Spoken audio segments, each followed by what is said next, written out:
আমরা মনে করছি ডিসঅনেস্টি, দুর্নীতি ওদের মেইন কারণ এগুলো অ্যাড্রেস করতে না পারা। তা আমি একটা জিনিস সে করতে পারি, সে একটা ম্যান পাওয়ার, সে অন্তত এই জায়গায় ডিসঅনেস্ট হবে না।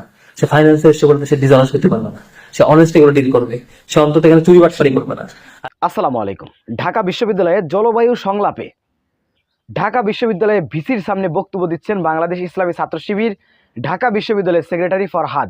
আজকে আপনাদের মাঝে দেখাবো ঢাকা বিশ্ববিদ্যালয়ে ভিসির সামনে বক্তব্য দিচ্ছেন ঢাকা বিশ্ববিদ্যালয় ইসলামী ছাত্র শিবিরের সেক্রেটারি ফরহাদ।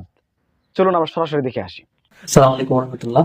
আজকের আয়োজনে উপস্থিত সম্মানিত আলোচকবৃন্দ এবং সামনে উপস্থিত আমার শিক্ষক, শিক্ষার্থী এবং অন্যান্য শ্রোতামণ্ডলী, সবাইকে শুভেচ্ছা এবং মোবারকবাদ জানাচ্ছি। আজকের যে আয়োজনে মূলত জলবায়ু বিষয়ে দুই রকমের আলোচনা হতে পারে। একটা হচ্ছে ইনডেপথ, যেটা আমরা এক্সপার্টদের কাছ থেকে আশা করি, আর এর বাইরে আমি পার্সোনালি সার্ফেস লেভেলের কিছু আলাপ করবো। এটা খুব বেশি ইনডেপথ হবে না, কিন্তু একাডেমিক হবে না। তো আমার অবজারভেশনের জায়গা থেকে একদম বেসিক ব্যাপারগুলো বলার চেষ্টা করবো আর কি। সাধারণত আমরা আলোচনা করতে গেলে কিছু বিষয় রুট কজ গুলা কি ডিসকাস করি, তারপর এটার ইম্প্যাক্ট কি এটা ডিসকাস করি, আবার এটাকে আমি কিভাবে অ্যাড্রেস করি সেটা ডিসকাস করি। কিন্তু ইন্টারেস্টিং হইলো বেশিরভাগ ক্ষেত্রে যে অ্যাড্রেসিং পলিসিগুলো আমরা ডিসকাস করি, সেগুলো অলমোস্ট বড় এক সংখ্যক পলিসি বাংলাদেশের রাষ্ট্র হিসেবে বাংলাদেশের ক্যাপাসিটিতে যায় না সেটা অ্যাড্রেস করার মতো। আমি যেহেতু ক্লাইমেট চেঞ্জের ইস্যুটা গ্লোবাল ইস্যু এবং গ্লোবালি অ্যাড্রেস করতে হয়, বাংলাদেশের ছোট্ট পরিসর থেকে প্রত্যেকটা বিষয়কে অ্যাড্রেস করার মতো সেই ক্যাপাসিটি বাংলাদেশের নেই রাষ্ট্র হিসেবে। তো সেটাকে বিবেচনা করে আমি একেবারে ইনডেপথ আলাপে যাব না। যেমন ধরেন আমরা যেটা আলোচনা করি সাধারণত সেটা হচ্ছে এই যে ইন্ডাস্ট্রিয়ালাইজেশন বা পৃথিবীব্যাপী যে পরিমাণ জ্বালানি ব্যবহার হয় বা হচ্ছে প্রোডাকশন হাউসগুলোর আলাপ আলোচনা হয়, এগুলোর প্রভাবে কিভাবে তাপমাত্রা বাড়ছে সেটা আলোচনা হয়। কিন্তু আপনি এখান থেকে যতই ডিসকাস করেন, যতই সেমিনার করেন, যতই প্রতিবাদ মিছিল করেন, আপনার পক্ষে এটা পসিবল না যে ইউরোপিয়ান এলাকায় আপনি এই প্রোডাকশন রেঞ্জটা কমাই দিবেন। আপনার পক্ষে এটা পসিবল না ইউএসএ যা চাচ্ছে যা আপনি ঠাকাই দিবেন, এটা পসিবল না। 2015 সালে যখন প্যারিস চুক্তি হয়, 17 সালে এসে ট্রাম্প এখান থেকে ব্যাক করে, বলে এটা একটা বোগাস জিনিস, আমি কোনো হেল্প করবো না, সরে আসে।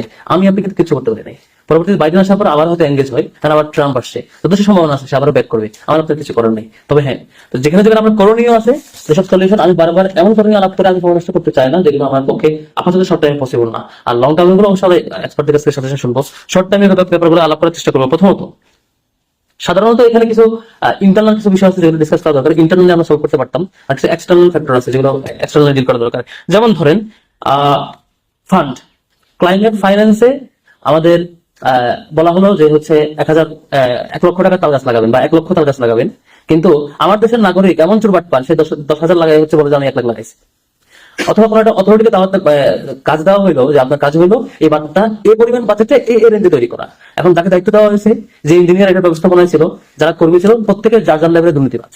আপনি যতই ফান্ড দেন না কেন, এটা মানে সমান হওয়ার কথা না। এর বাইরে এটা হচ্ছে ফান্ড যেটুকু আছে সেটুকু বাস্তবায়নের কথা বলছি। এর আপনি যতই অ্যাকাউন্টেবিলিটির কথা বলেন, যতই আপনি ইয়ে করছেন, কিন্তু একদম সুপিরিয়র অথরিটি থেকে একদম লোয়ার ক্লাস পর্যন্ত প্রত্যেকটা জায়গায় যখন দুর্নীতি ঢেকে যায়, আপনার প্ল্যান করে এখানে কাজ করে না ইন্টারনালি।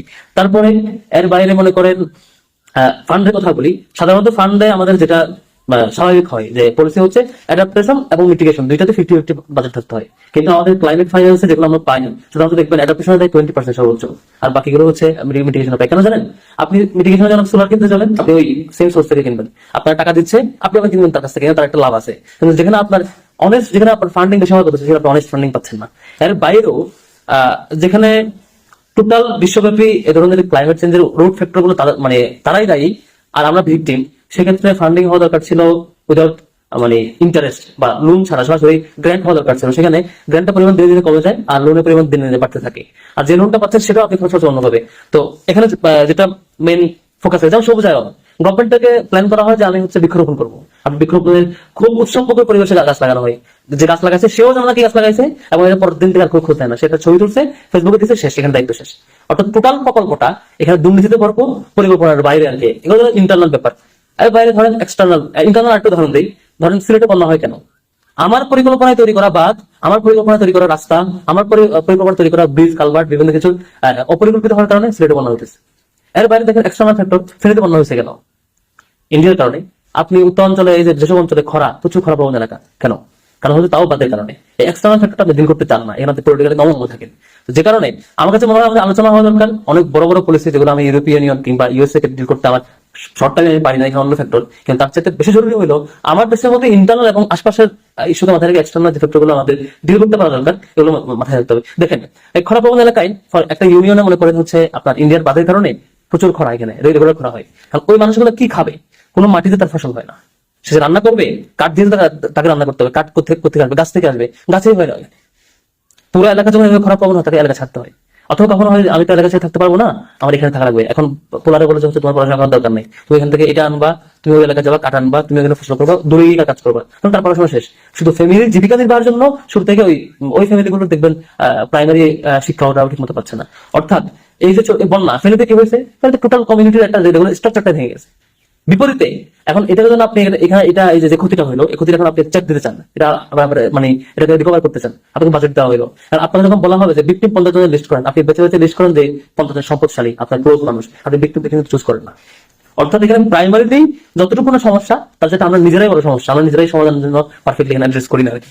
তো সেদিন থেকে আমরা মানে আমি পার্সোনালি যেটা মনে করি আর কি, লং টার্মের পাশাপাশি শর্ট টার্মে কিছু বিষয় আমাদের থেকে সিরিয়াসলি ফোকাস থাকা দরকার। নাম্বার 1 হচ্ছে একদম ফার্স্ট যেটা, সেটা হচ্ছে প্রত্যেকটা কাজে আমার অ্যাকাউন্টেবিলিটি এবং ট্রান্সপারেন্সি নিশ্চিত করার চেষ্টা করা। গভর্নমেন্টের উচিত হলো আমি যেটুকু কাজ করবো সেটা ট্রান্সপারেন্সি থাকে এবং অ্যাকাউন্টেবিলিটি থাকে, না থাকলে যতই বাজেট আসলে সেটা কাজ হবে না। দ্বিতীয়ত হচ্ছে ইন্টারন্যাশনাল সোর্স থেকে যে ফান্ডগুলো আসে, সেই ফান্ড আমার হাত থেকে না, সে না দিলে আমি তার কাছে জোর করে আনতে পারি না। হয়তো কপে গিয়ে 28টা কপ হয়ে গেল, কপে গিয়ে হয়তো আমি একটু প্রতিবাদ করি বা একটু বক্তব্য দিয়ে চলে আসি, এর বেশি কিছু আমি করতে পারি না। কিন্তু এটা তো করতে পারি, আমার নিজস্ব সোর্স থাকে। যেমন ফেনীর বন্যা পরবর্তী ট্যাকেল দেওয়ার জন্য বাংলাদেশের নিজস্ব সোর্স তো সবথেকে ইনস্টা হেল্প করছে। কিন্তু আমার নিজস্ব ফান্ডে যদি নিজস্ব একটা ফান্ডের সুযোগ থাকতো, সেটা যদি আমি অনেস্টলি ডিল করতে পারতাম, তাহলে হয়তো আমাদের বেশিরভাগ প্রবলেম আমরা সলভ করতে পারতাম। তো এই জায়গায় এই জিনিসটা আমরা নিজেরা রেসপন্সিবল পার্সনরা ডিসঅনেস্ট, যে কারণে আমার টোটাল পজিটিভ ফিল করে আর কি।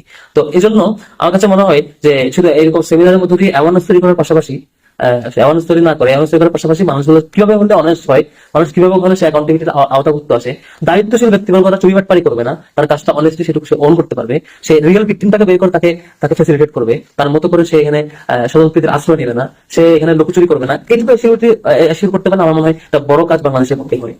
এর বাইরে আন্তর্জাতিকভাবে আমাদের টোটাল ক্লাইমেট ইস্যুতে বড় বড় যে ধাক্কাগুলো হয়, যেমন মনে করেন এই যে সাইক্লোনের ইন্টেন্সিটি এবং সাইক্লোনের ফ্রিকোয়েন্সি যেভাবে বাড়ছে, এখানে আপনি কি করতে পারেন?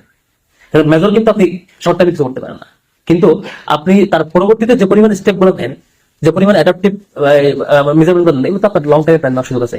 এখন প্রত্যেকবার বন্যা হয়, প্রত্যেকবার আমি শর্ট টার্ম প্ল্যান করে এটাকে ট্যাকেল দিই কোনো রকম, পরে আবার বন্যা হয়, আবার ট্যাকেল দিই, আবার বন্যা হয়, আবার ট্যাকেল দিই, এবং সেখানে চুরি পারে, যে কারণে আমার নাগরিকদের এখানে উপকৃত হওয়ার সুযোগ নেই, সুযোগ পাচ্ছে না। আমার কাছে মনে হয় এদিক থেকে আমাদের প্রাইমারি করণীয় হইলো আমাদের ইন্টারনাল ফ্যাক্টরের পাশাপাশি ইন্টারনাল ফ্যাক্টর ডিল করবো, এর বাইরে এক্সটার্নাল ডিল করবো আমরা পারি না। এখানে অন্তত কোনটা পসিবল এটাকে মার্ক করা, যে আমার পক্ষে অন্তত এটা পসিবল যে ভারতের এই বাদ থেকে আমি এই জিনিস আমি ডিল করবো, ফারাক্কা বাদ থাকবে না, ফেনীর এই পাশে বাদটা এভাবে ডিল হবে, পানির যে ন্যায্য হিসেবে আমি পাবো, যেখানে যেটুকু পসিবল এটা শর্ট টাইম ডিল করা, আর যেটা পসিবল এখন না সেটা লং টাইমে ধীরে ধীরে পুশ করতে পারা দরকার। ছাত্র শিবির কি করে? ছাত্র শিবির একটা ছাত্র সংগঠন, এখানে আমি গল্প বলে অনেক বড় বড় গল্প বলার জন্য বলছি না। ছাত্র সংগঠন তার একটাই টার্গেট, সেটা হলো ছাত্র সংঘ তার অধীনস্থ তার ম্যান পাওয়ার যে ছাত্ররা, তারা যাতে দেশের জন্য রেডি হয়। সেদিক থেকে ক্লাইমেট চেঞ্জকে একটা চ্যালেঞ্জ হিসেবে মাথায় রেখে শিবির তার ক্যাডার সিস্টেমের মধ্যে যে সিলেবাস, সেই সিলেবাসের মধ্যে প্রাইমারিলি ক্লাইমেটকে কেন্দ্র করে কিছু সিলেবাসের কিছু বই এবং আলোচনা সিলেবাসভুক্ত করেছে, যাতে করে এখানকার ম্যান পাওয়াররা এটা নিয়ে সচেতন হতে পারে। এখানে যেহেতু সবাই স্টুডেন্ট যেখানে সে প্রিপেয়ার হওয়া আমাদের মেইন চ্যালেঞ্জ। এর পাশাপাশি সবচেয়ে বড় যে কাজটা করার চেষ্টা করছে সেটা হচ্ছে আমরা মনে করছি ডিসঅনেস্টি, দুর্নীতি এগুলোর মেইন কারণ এখানে অ্যাড্রেস করতে না পারা। তা আমি একটা জিনিস শেষ করতে পারি, সেটা একটা ম্যান পাওয়ার, সে অন্তত এই জায়গায় ডিসঅনেস্ট হবে না, সে ফাইন্যান্সে এসে বলবে সে ডিসঅনেস্ট হতে পারবে না, সে অনেস্ট এগুলো ডিল করবে, সে অন্তত এখানে চুরি বাটপারি করবে না। আর আরেকটা কাজ করে শিবির এখন পর্যন্ত করে আসছে, সেটা হচ্ছে ডিউরিং ডিজাস্টার এবং পোস্ট ডিজাস্টার পিরিয়ডে আমাদের শিবির চেষ্টা করে এটা প্রোঅ্যাক্টিভলি রেসপন্স করা এবং অনেস্টলি রেসপন্স করা। এর আগেও চেষ্টা করছে, সামনেও চেষ্টা করবে। শিবির এই কয়েকটা জায়গায় শিবির তার কাজ করবে, পাশাপাশি এই জনবল যাতে ক্লাইমেট চেঞ্জকে মাথায় রেখে তার পরবর্তী করণীয় আগাইতে পারে, সে যেখানে সেখানে রুল করতে শিবির তার মতো করে ফেডারেল সিস্টেম এটাকে অ্যাকোমোডেট করে তার চেষ্টা চলমান রাখছে। তবে রাষ্ট্রীয়ভাবে যে কাজ, সেটা রাষ্ট্রের কাজ হইলো তার জবাবদিহিতা নিশ্চিত করা, তার অ্যাডাপ্টেশন প্রক্রিয়াটা ঠিকঠাক মেনটেন করার পাশাপাশি ইন্টারন্যাশনাল যে প্রবলেমগুলো সে ফেস করছে ধরে যাওয়া, অন্তত কোনটা সম্ভব সেটাকে সে অনুযায়ী ডিল করা, সবগুলো একসাথে মানে করার দাবি না করে আর কি। আমরা যতই আলাপ করি না কেন, দীর্ঘদিন ধরে আলাপ করছি আমরা এই ক্লাইমেট চেঞ্জ, এরপর আমি এখনো কিন্তু সেই লবণাক্ত এলাকায় মানুষটাকে আমরা মুক্তি দিতে পারি নাই। এখনো সাইক্লোন হলে তার এরিয়াটা ভরে যায়, ডুবে যায়, একটু পরে তার মাটি লবণাক্ত হয়, তার ফসল নষ্ট হয়।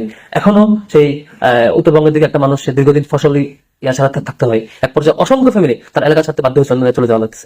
গভর্নমেন্ট কিন্তু পারফেক্টলি ফাংশন করছে না, গভর্নমেন্ট পারফেক্টলি পারে নাই।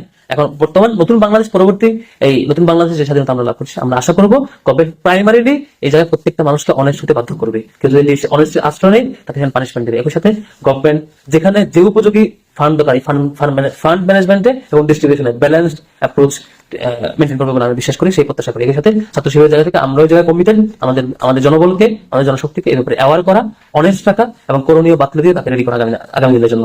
আল্লাহর কাছে দোয়া করি রব্বুল আলামিন আমাদের দেশকে যে পরিমাণ চ্যালেঞ্জের মুখোমুখি রেখেছেন, ক্লাইমেট কেন্দ্রিক চ্যালেঞ্জের মুখোমুখি এগুলো ফেস করবার জন্য আমাদের এদেশের নাগরিককে প্রস্তুতি নিয়ে আগামী দিন ফেস করার সে তৌফিক দিক, এবং এই জনগণকে, বঞ্চিত জনগণকে এই ধরনের ক্রাইসিস থেকে তাকে জনগণ যাতে মুক্ত করতে পারে এবং পারফেক্টলি অ্যাড্রেস করতে পারে, সেই দোয়া এবং শুভকামনাতে আমি আমাদের শেষ করছি। আসসালামু আলাইকুম।